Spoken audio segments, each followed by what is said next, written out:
Here is some test video being shot on this camcorder. This is a CCD-TRV58 that I got today. So I guess we'll see how this turns out. Hopefully it turns out alright, better than the 308. 308, even after running a cleaning tape through the TRV308, it's still kind of funky. Which we'll have a look at here in a minute, because I'm going to use it to demonstrate, or to show you this camera. I keep calling it demonstrate, I don't know why, but use it to show you this camera here in a little bit. So there's the zoom. I don't think this has steady shot at all. If it does, I haven't found the steady shot switch.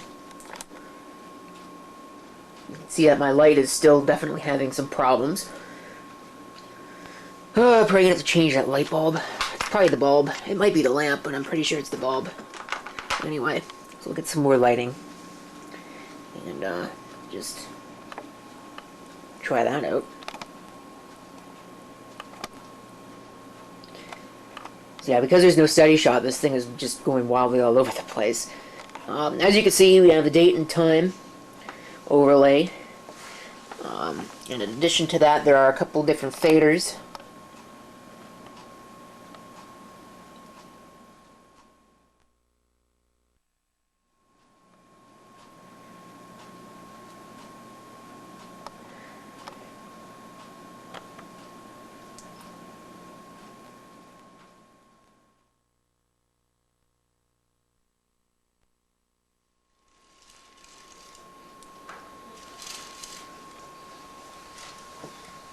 Here is a low light test.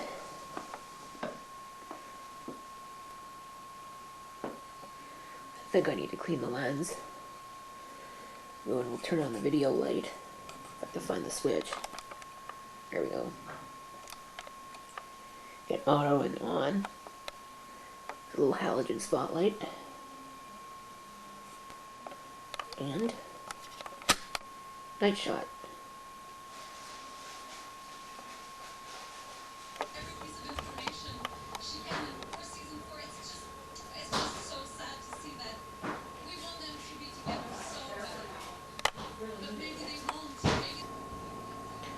The picture doesn't actually look too bad for what it is. It's a fairly low-end camera. I think it's actually the marginally higher-end version of the TR818.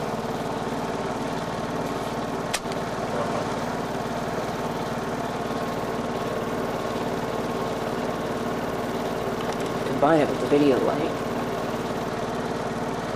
It really lights things up. Chime yourself. I'm trying to shoot a video here.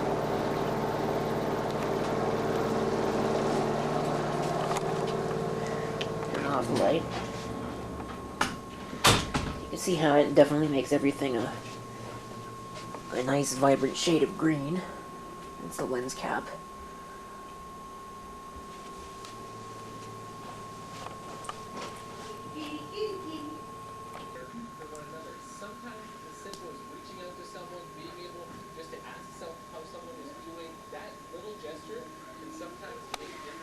Doesn't seem to care about it.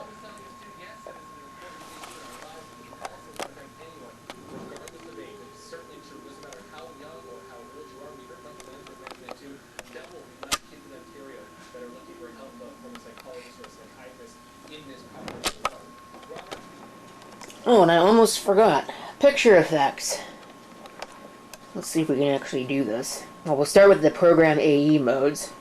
Spotlight, Portrait, Sports, Beach and Ski, Sunset Moon, and Landscape. Change that back to, oops, that's Spotlight, I want Auto. Picture effects, you get Pastel, Negative, Sepia, Black and White, Solarize, Mosaic, Slim, and Stretch. So we'll turn that back off.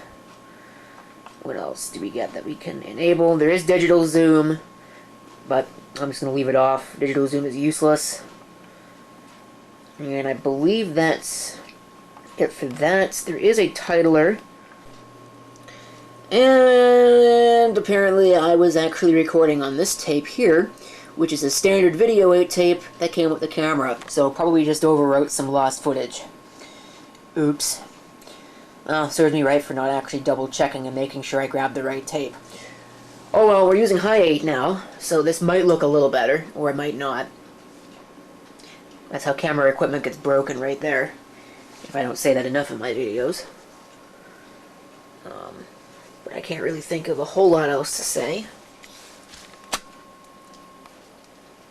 The night shot switch, or at least when I first got it, it was acting kind of funny, in that the actual night shot light and the filter would move out of the way, but the light itself and the color changing and all that weird stuff wasn't actually engaging. So I thought that was kind of strange. But like I said, this is basically the TR818, but with an LCD screen. So I think they call this Handycam Vision. Yes. It's also worth noting that the Viewfinder is definitely black and white. And as you heard there, given it's got the 15 kilohertz whine, it is a CRT. Alright, so I think we should go ahead and change over to this camera here, which I am going to use to show you the TRV58. So I will be right back, thanks to the magic of videotape.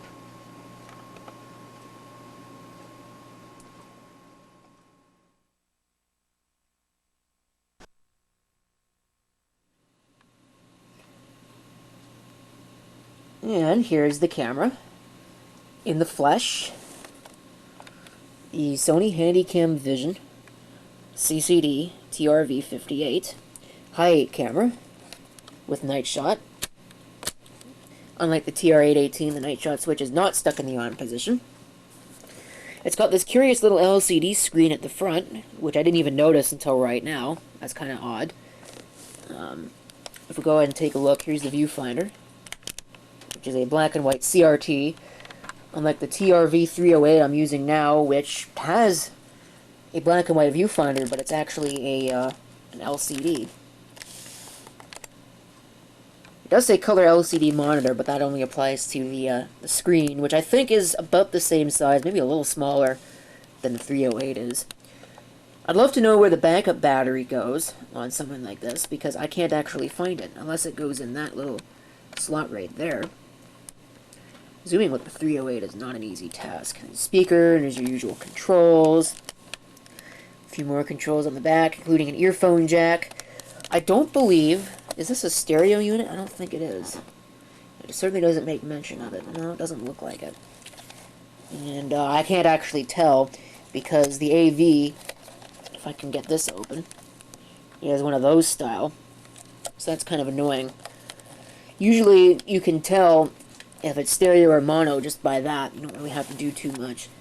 So, I'm going to remove this. This is my battery pack. Didn't come with the camera. There's your DC input. There's your power switch. Again, pretty similar to the 818. Flips up to reveal the eject button. Very interesting square halogen lamp. But, yeah, I don't actually see anywhere else where the backup battery would go. I'll have to read the manual, I think. But that's pretty much all that there is to say about this camera. It comes with a very broken lens cap. So, works just fine. And on that note, I'd like to thank you for watching. If you have any comments, feel free to leave them down below. And this is CP666 signing off, and I hope to see you next time. Till then.